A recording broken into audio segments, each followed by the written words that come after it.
Hello hello, j'espère que tu vas bien. On se retrouve dans ce nouvel épisode où je vais parler un peu des relations, améliorer ses relations grâce au Human Design.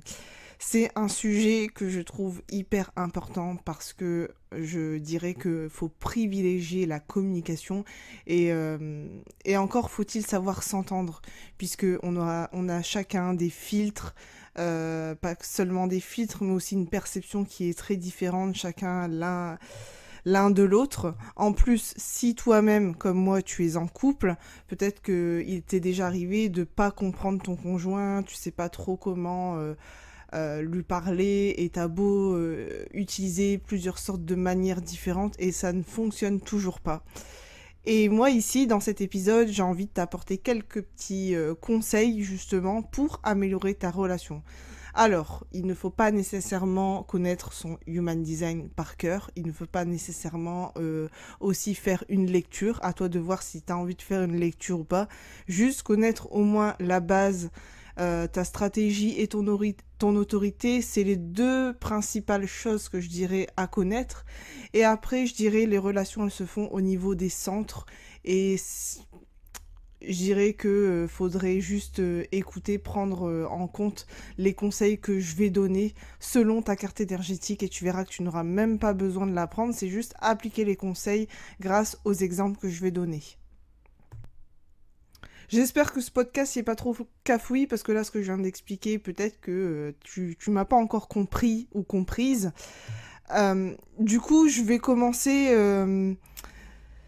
d'abord par mon exemple, parce que ce sera beaucoup plus compréhensif. Pour mon exemple personnel, dans mes relations à moi, enfin, c'est les seuls exemples que je puisse donner, et tu vas voir que c'est beaucoup plus concret. Donc, comme tu le sais, il y a 5 types énergétiques. Bon, bah moi, pour moi, j'en répertorie vraiment 4, mais en fait, le MG, quelque part, c'est un type énergétique à lui-même. Il est générateur, oui, il fait partie du groupe des générateurs, mais il a cette capacité d'initier, il a cette capacité aussi d'être plus rapide et d'être multipotentiel, donc c'est un type énergétique. Un jour, tu sais, je te dirai qu'il y en a 4, et un autre jour, je pourrais te dire qu'il y en a 5, et un autre jour, je pourrais te dire qu'il y en a 4 et demi. Mais considère quand même qu'il y en a 5. Donc, on a les generators et les MG qui font partie du même groupe.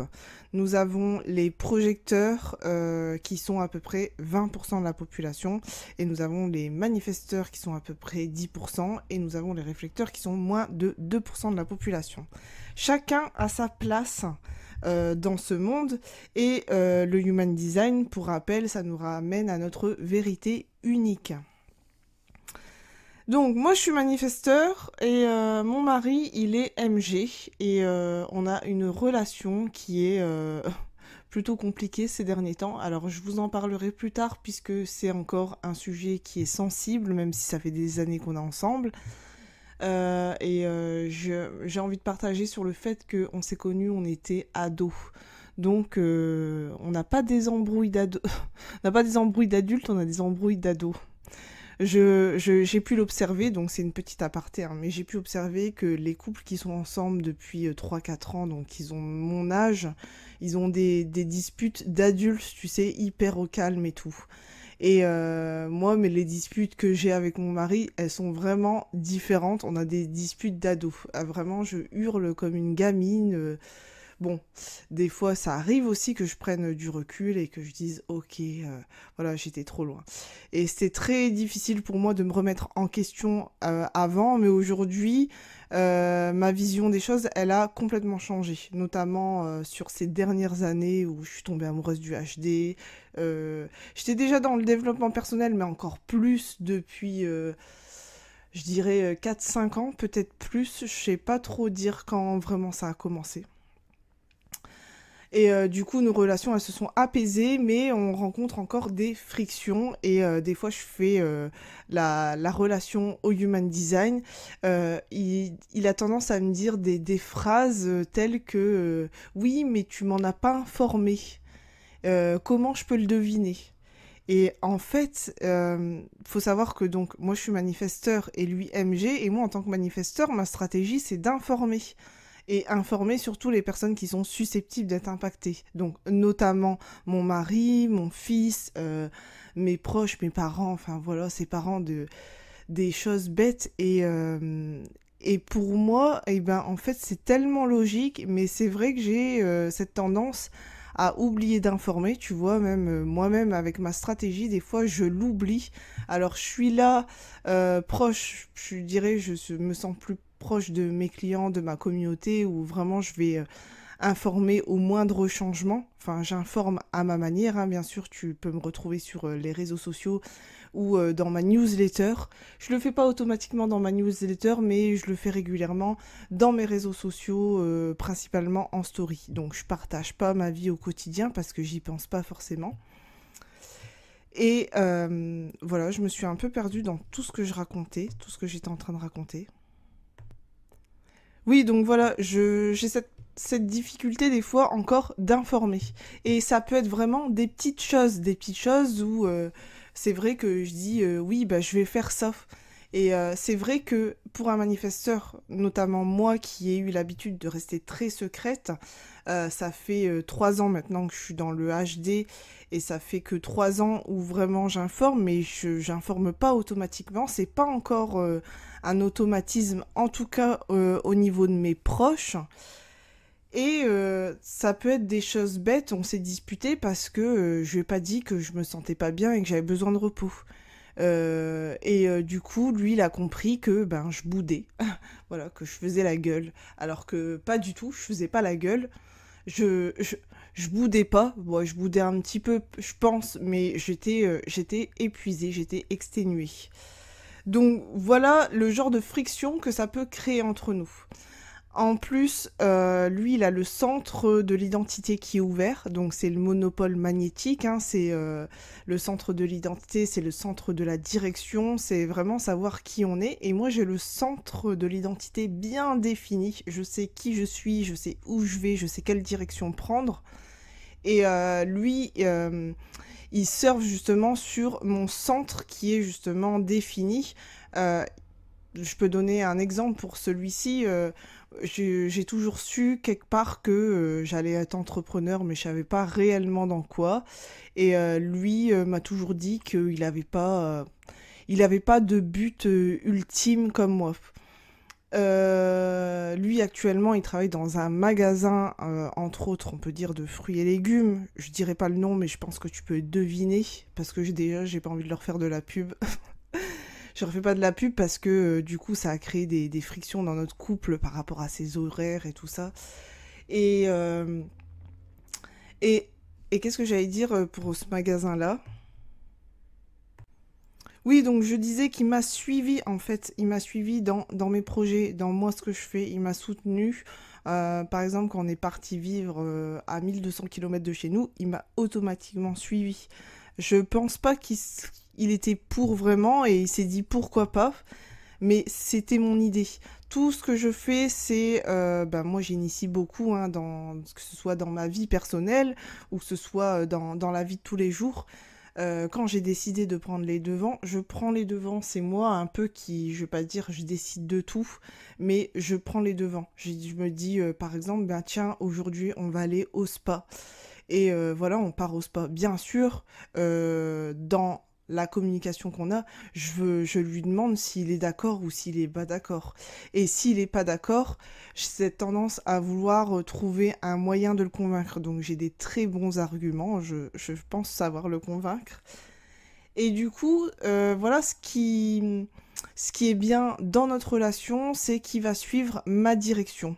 Alors des fois ça peut créer des frictions parce que ça m'énerve qu'il n'ait pas de but dans sa vie.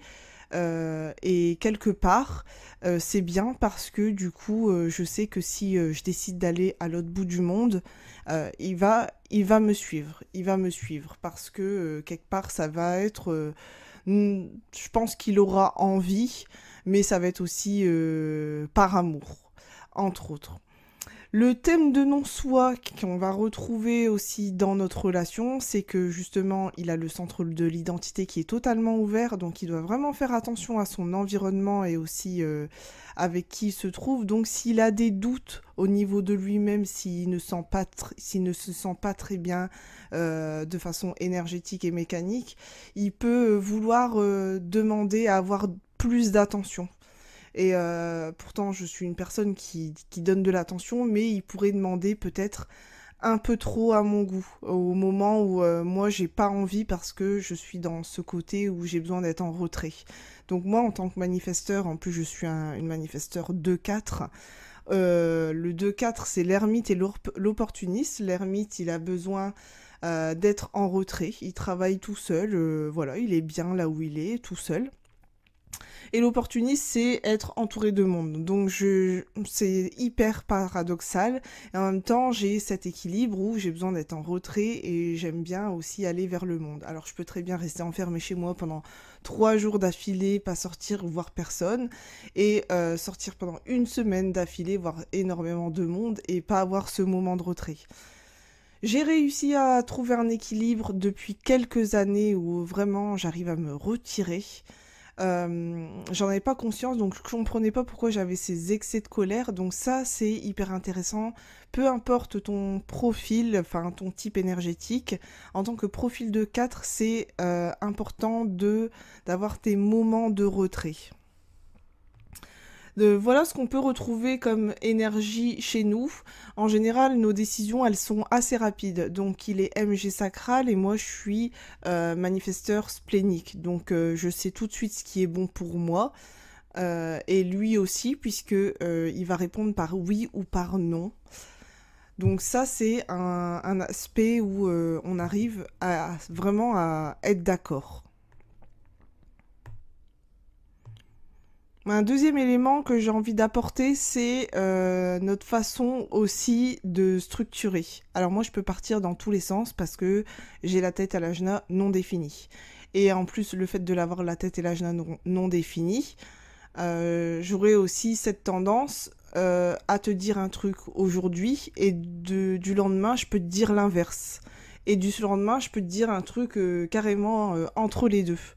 Enfin voilà, ça va vraiment changer en fonction de mes humeurs et du jour et qui va être autour de moi et qui va m'influencer. Donc là pour le coup, mon mari étant MG avec son ajna défini, il sait exactement structurer une conversation, il sait structurer comment il va dire les choses. Et moi, je peux partir de la fin, je peux revenir au milieu, je peux revenir au début, enfin, je peux repartir, enfin, voilà, je vais faire des allers-retours dans la conversation et je vais ajouter des détails au fur et à mesure si je le sens que j'ai oublié. Lui, il sait déjà, il va recontextualiser, comme il aime bien le dire, et moi, je mets pas de contexte. Je vais expliquer de façon globale, puisque j'aime aller droit au but, et c'est après, s'il y a des détails qui me semblent importants, je les dis, mais c'est des détails qui vont pas me sembler importants, et qui vont peut-être sembler importants pour mon mari, mais ça peut être aussi pour les autres personnes avec qui je discute, qui ont justement cet ajna défini. Donc c'est une problématique qu'on rencontre parce que ça crée des points de friction entre nous. Personnellement, j'en ai conscience. Lui, je sais pas s'il en a vraiment conscience. Il conscientise la structure, mais pour lui, ça paraît tellement ésotérique ce que je fais. Enfin, je crois. C'est quelqu'un qui est très terre à terre. En général, les hommes, ils sont beaucoup plus terre à terre que les femmes. Et j'ai très peu d'hommes, donc messieurs, n'hésitez pas à venir vers moi parce que je serais ravie de faire une lecture Human Design vous concernant. Et justement, il y a une analyste en Human Design, je la suis sur les réseaux, et elle expliquait qu'elle avait de plus en plus d'hommes parce que justement, c'était suite à la séance de leur femme. Donc vraiment, ça me fait plaisir de voir ça parce que je me posais la question, je me disais, je comprends pas, je suis vraiment ouverte à tout type de clientèle. Je suis pas focalisée sur les femmes, je suis vraiment ouverte à tout type de relations, en gros. Donc voilà pour le petit instant pub. Qu'est-ce que je voulais dire aussi alors, aussi pour moi, j'ai le plexus solaire ouvert, enfin non défini plutôt, et mon mari également. Donc quand on est dans une vague émotionnelle, parce que même si on n'a pas ce centre-là défini, on peut avoir une vague. Donc tous les deux, on a une vague et ça crée aussi de fortes émotions chez l'un comme chez l'autre. Et des fois, on a tendance à se renvoyer la balle. Donc c'est bien parce que faut avoir le recul aussi pour conscientiser, mais plus on s'entraîne et plus on prend du recul par rapport à la situation. Donc souvent, ce que je fais, c'est que je coupe la conversation et je remets à plus tard, en gros, notre dispute. Parce que je vais laisser cette vague passer et attendre justement qu'elle passe pour revenir à mon point de neutralité et pouvoir discuter, avoir cette discussion d'adulte. Et à ce moment-là, c'est beaucoup plus fluide. Alors sur le moment, on se sent un peu frustré, un peu en colère, mais finalement, ça a que du bon. Là, j'ai pas de conseils type à donner. Je dirais pour les vagues émotionnelles, pour ceux qui sont émotionnels. Alors là aussi, j'ai envie de donner un exemple. Ma petite sœur, elle est generator, autorité émotionnelle, et elle a bien sûr le sacral qui est défini. Et quand elle est dans sa vague émotionnelle, c'est une petite vague, mignonne, je dirais. Quand elle a une décision à prendre, alors à un moment elle avait une décision à prendre au niveau de son travail, elle savait pas trop quoi faire, parce que à ce moment-là en fait elle attendait son CDI, elle en avait toujours pas, et quelque part elle avait envie de partir en vacances, donc elle était très mitigée entre les deux, elle n'arrivait pas à décider. Et je lui ai posé des questions fermées. Je lui ai dit, mais est-ce que tu préfères rater l'opportunité sur le fait que si on t'appelle et que t'es en vacances, t'as pas ton CDI, ou est-ce que tu préfères attendre et pas partir en vacances et si ça se trouve t'auras pas ton CDI quand même. Qu'est-ce que tu préfères entre les deux situations?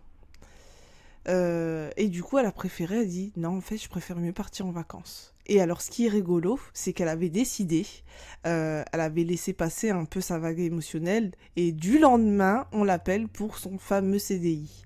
Et c'était amusant parce que je me suis dit, tu vois, quelque part, c'est la vie qui se décide pour toi. Tu voulais te décider parce que tu savais pas trop. Tu savais pas trop, mais finalement, la vie, elle l'a décidé pour toi et tu t'es laissé embrouiller le cerveau juste pour une décision que la vie, elle a faite pour toi.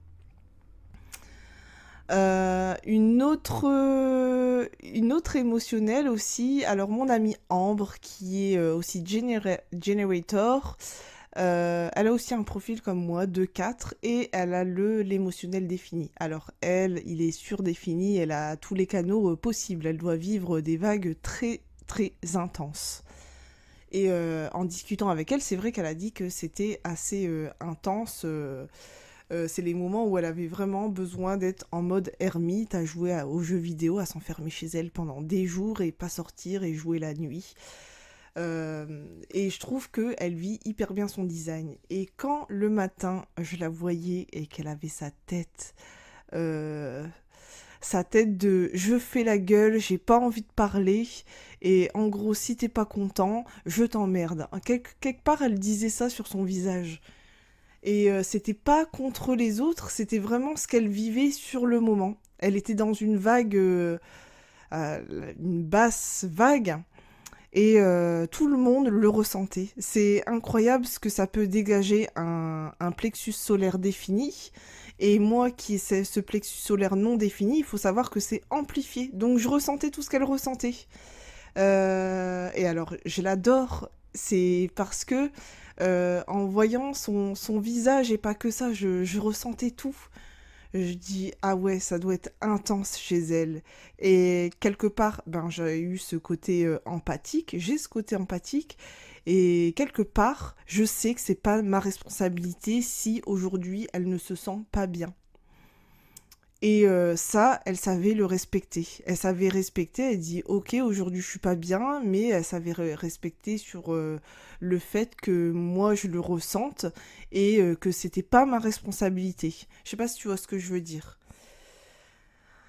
Voilà ce que j'ai envie de dire sur l'autorité émotionnelle. Donc, les personnes qui ont le centre émotionnel défini. Donc, que tu sois projecteur, manifestor ou generator ou MG et que tu es émotionnel, il faut savoir que tes émotions sont contagieuses. Je t'assure que tous les émotionnels que je connais, je le ressens. Alors, chez certains, ça me fait sourire. Chez d'autres, je sens que c'est très intense. Chez ma petite sœur, c'est, comme je dis, c'est une vague trop mignonne. C'est un rayon de soleil. Il faut savoir qu'elle a la croix de l'incarnation du vaisseau de l'amour. C'est une croix d'incarnation waouh. Enfin, vraiment, ma sœur, elle respire l'amour. Elle respire l'amour, elle respire la bonté. Euh, Vraiment, elle a le don de se retrouver au bon endroit, au bon moment. Et et j'ai envie de dire qu'il y a un moment de ma vie, enfin ça n'a pas duré, mais c'est déjà arrivé que 2, 3 fois dans ma vie je sois jalouse, que ça arrive aussi vite chez elle et que chez moi je comprenais pas que je galère autant. Mais je galérais autant parce que je ne respectais pas ma stratégie. Voilà, tout simplement. Et que elle l'a respectée. Sans se rendre compte, bien sûr. Elle n'a pas conscience du fait que elle respecte sa stratégie. Je veux dire, en général, il y a des choses sur lesquelles, des fois, je suis là, je dis, c'est bon, calme-toi, prends le temps, respire, enfin voilà. Quelque part, on se comprend. Notre communication, elle est hyper fluide, il y a plein de choses sur lesquelles on se rejoint. Et justement, moi, les centres où je suis définie et elle, non définie et inversement, ça match super bien. D'ailleurs, j'avais fait une charte composite au niveau entreprise entre nous.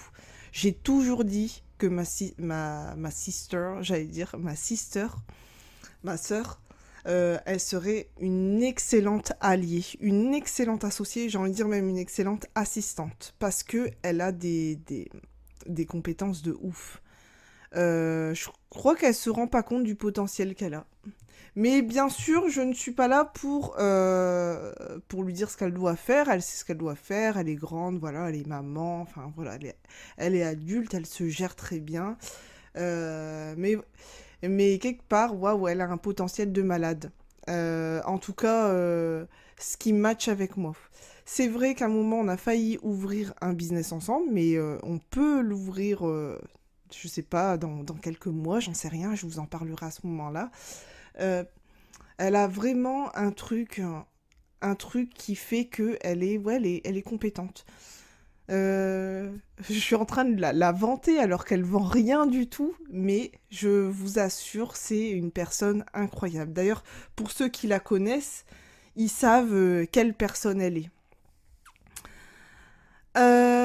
Voilà, donc vient de parler de ma petite sœur. Aussi, j'avais envie de parler de mon oncle et ma tante. Ah, là aussi, ils me font rire. C'est pas rire, genre je me moque. C'est vraiment, ça m'amuse parce que je suis en mode observation. Mon oncle, il est autorité émotionnelle. Tous les deux, ce sont des generators aussi. Et ma tante, elle est aussi... elle est sacrale et elle est generator. Donc ma tante, elle sait en fait ce qu'elle veut, oui ou non. Mais mon oncle, il y a une vague de ouf. Sa vague émotionnelle, elle est intense. Et du coup, il ne sait jamais décider pour quoi que ce soit. Et quand je te dis pour quoi que ce soit, par exemple, il doit aller acheter un manteau au magasin, il va mettre une plombe parce qu'il a peur de regretter. Et ça, mais ça c'est cher, mais ça ceci, mais ça. Et il finit par acheter n'importe quoi, et il finit par le regretter. Et c'est comme ça dans toutes ses décisions, il ne sait pas. Un jour, il dit qu'il a changé de fournisseur internet. Un autre jour, il a encore changé parce que finalement, ça allait pas. Et il a encore changé. Je crois qu'il changeait facilement tous les ans. À un moment, c'était tous les 6 mois. Quitte à payer en plus. Et puis, il regrettait. Il dit, mais non, mais ça va pas. Et je sens que c'est quelqu'un qui est très émotif et qui n'a pas conscience. D'ailleurs, je vais parler du human design, hein, si je connais un peu son design, mais il n'a pas compris du tout le vocabulaire que j'employais. Alors des fois, je pose la question, qu'est-ce que tu comprends pas dans le vocabulaire exactement? Moi, quand tu me dis tout, moi, je comprends pas. Il faudrait me spécifier. C'est pour ça que j'aime bien illustrer des exemples. Donc, si je donne un exemple sur l'émotionnel, c'est prendre une décision, attendre en fait avant de prendre une décision. Il faut attendre que la vague émotionnelle passe. Elle va passer de la joie à la mélancolie, à la tristesse, à la joie, à la mélancolie. Enfin voilà, ça va être différent à chacun. Ça va être une vague plus ou moins forte selon les personnes. Et en gros, c'est prendre ta décision lorsque tu te sens neutre. T'as plus cette vague. Donc pour ceux qui sont émotionnels, vous comprenez de quoi je parle. Enfin, j'ai envie de dire que si tu vas pas faire le human design à tout le monde, mais au moins le faire un petit peu dans ton entourage. Le fait de connaître ça, les bases, c'est beaucoup plus fluide. Comme mon mari étant MG, mon fils aussi était un MG, je vis avec 2 MG. Je sais que je dois leur poser des questions fermées. Je sais que aussi, en tant que manifesteur, je dois les informer. Et aussi, eux deux, en tant que MG, doivent m'informer aussi. Et des fois, ça peut être sur des détails. Et c'est quelque chose, quelque part, qui s'apprend, mais c'est beaucoup plus fluide dans la communication. Et après, il y a les centres énergétiques qui viennent intervenir. Donc, je le sens avec les personnes qui ont, par exemple, le centre de l'ego non défini. Moi, j'ai l'ego cœur défini. Et d'ailleurs, on m'a souvent dit « Ami, t'as les chevilles qui gonflent ». Non, elles ne gonflent pas, en fait. Elles ne gonflent pas, en fait. Je suis comme ça. Je suis comme ça, j'assume être comme ça. Et c'est souvent... Alors peut-être que je l'ai déjà dit et que je le répète encore, mais les égos-cœurs non définis ont tendance, c'est ceux, eux, qui vont me dire « t'as les chevilles qui gonflent ». Par contre, ceux qui ont l'ego défini, j'ai dit l'ego défini, l'ego non défini, c'est ceux qui me disent que j'ai les chevilles qui gonflent. Et les égos définis ne me le disent pas parce que ils me comprennent, ils savent de quoi je parle, ils savent que ce côté égoïste, il est sain pour moi. Et d'ailleurs, les égos définis, on est là pour pousser les égos non définis, on est là pour les mettre en avant, parce qu'ils ont ce thème de non-soi, de ne pas se sentir valorisés, ils vont vouloir prouver leur valeur. J'ai pas de problématique par rapport à ça. Par contre, je rencontre, par exemple avec mon mari, on a tous les deux le canal 2644. Je dirais c'est le canal qui est relié entre l'ego et l'intuition. Et on a des sens différents. Moi, il y a des choses que je vais sentir vraiment, ça... Je dis ça y est, faut partir, faut partir, faut partir. Vraiment, il va me suivre parce que je sens le danger. Mon mari va plus sentir des choses sur des personnes, par exemple. Cette personne-là, faut arrêter de la fréquenter. Je sais pas, faut arrêter de la fréquenter. Et comme par hasard, quand il me dit ça, 2 jours après, on rencontre des soucis avec cette personne. Enfin, voilà, moi, ça va vraiment être des moments, et lui, ça va être vraiment sur des personnes. Bon, après, bien sûr, on ne peut pas être d'accord sur tout, et heureusement, parce que c'est là où on voit qu'on est unique et différent. Ce qui serait bien, c'est que si toi, t'es en couple, je t'invite vraiment à faire une lecture Human Design en couple. Alors moi, aujourd'hui... actuellement, j'en propose pas. Je fais des lectures individuelles et là, vous pourrez peut-être vous comprendre en lisant tous les deux vos e-books respectifs, enfin vos PDF, votre manuel, comme je l'appelle. Lire d'abord le sien et lire celui de l'autre pour mieux le comprendre. Après, aujourd'hui, je ne fais pas encore des chartes composites. Par contre, j'ai pour l'instant, j'ai une formation sur le business marketing design. C'est vraiment vendre en étant soi-même. Bon, c'est encore autre chose. Si aujourd'hui la formation elle est ouverte, ben, je t'invite à t'inscrire. Et si elle n'est pas encore ouverte, je t'invite vraiment à t'inscrire sur la liste d'attente parce que tu vas recevoir une offre spéciale. Voilà, pour le petit instant pub. Et ce qui est intéressant dans le couple et la communication, j'avais lu un article, je sais plus comment elle s'appelle cette fille, mais elle expliquait que elle était projecteur émotionnel et que son mari était, je sais plus, je crois qu'il était générateur sacral. Et son mari ne comprenait pas pourquoi elle avait besoin de temps pour prendre des décisions. Et alors que, en fait, elle est comme ça, elle est émotionnelle. Là, juste de savoir ça, ça change toute la relation. En plus, j'ai un exemple type. Ma mère, elle est aussi MG, MG sacral, et mon beau-père, il est projecteur émotionnel. Et en fait, il a tendance à changer d'avis. Et ça agace ma mère. Ça l'agace, elle dit, bon, on a dit qu'on faisait ça. Et puis finalement, il a changé d'avis, il voulait plus faire ça. Mais il voulait plus faire ça parce qu'il n'a pas laissé sa vague émotionnelle, il l'a laissé. Il a décidé, mais il a laissé sa vague émotionnelle et c'est pour ça qu'il a changé d'avis. Et ma mère a du mal à intégrer et à comprendre ça. Pour elle, non, on décide tout de suite. On a décidé qu'on faisait comme ça, donc on va jusqu'au bout et on fait ça. En plus, c'est une MG. On retrouve souvent pareil, cette résistance, cette croyance, j'ai envie de dire. Cette croyance en tant que MG, c'est on a décidé un truc, et ben on fait ça. On revient pas dessus. Alors que si, en fait, t'as le droit de changer d'avis. Il y a personne qui va rien te dire.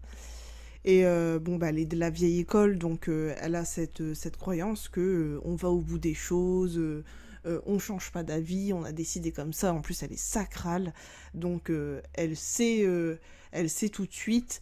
Elle est sacrale, elle a l'identité, l'ego défini. Wouh, c'est du lourd. Pour elle, en plus, c'est un profil 6-2. Elle sait. Elle sait de quoi elle parle. Pour elle, elle a raison. Elle n'aura pas ce côté de se mettre en retrait et de se dire ok, son visuel à lui, c'est différent. Voilà, ben on la changera plus, hein, mais c'est vrai qu'en discutant avec elle, des fois, elle est ouverte au fait que je tire les cartes d'un coup, alors qu'au départ, elle me disait c'est n'importe quoi, ton truc, ça veut rien dire, et puis aujourd'hui, c'est dès que je sors mes cartes, ah mais tu me ferais pas un tirage de cartes aujourd'hui?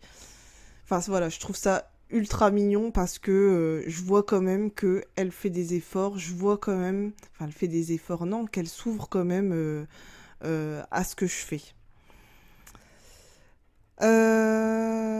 Dernière chose que je voulais parler, moi qui est le centre de la tête et l'ajna défini, peut-être que j'en ai pas parlé tout à l'heure, mais vu qu'ils sont non définis, le fait que je change d'avis, qu'aujourd'hui je dis je vais faire ça, et puis finalement je change d'avis, je dis ah bah non, en fait ça c'est mieux, euh, et que encore après je dis non, j'ai changé d'avis, je dirais que c'est comme ça, et puis c'est tout.